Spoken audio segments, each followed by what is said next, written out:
코로나19는 한순간의 방심으로 개인은 물론 지역과 나라 전체에 큰 피해와 혼란을 가져오기 때문에 철저한 방역이 필요합니다.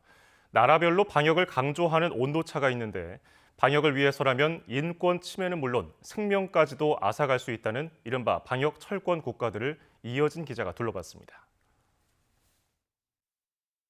필리핀에서 지난 1일 물을 사기 위해 집을 나선 28살 청년은 오후 6시 시작되는 통행 금지를 어겼다는 이유로 스쿼트 수백 개를 하는 벌을 받았다가 다음 날 경련을 일으키며 숨졌습니다.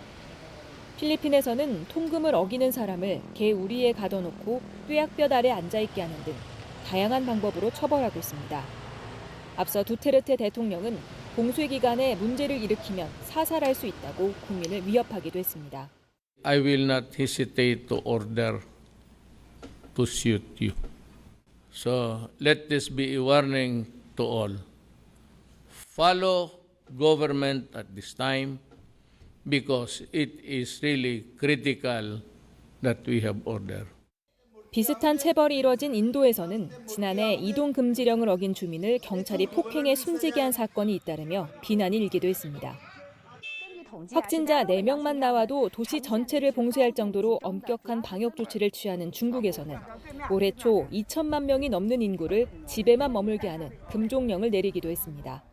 在公路、铁路、城市客运、民航、水路等方面采取最严格的管控措施。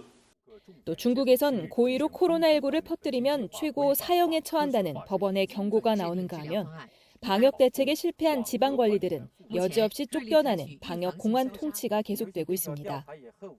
지난해 1월 세계 최초로 국경을 폐쇄한 북한은 국경 근처에서 눈에 띄는 자는 모두 사살하라는 지침이 내려질 정도로 철통 봉쇄 중입니다.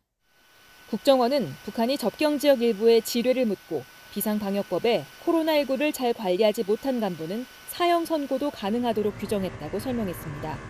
방역 모범국으로 꼽히는 뉴질랜드에서는 지난해 코로나19 규제 조치 위반으로 85명이 교도소에 수감됐습니다.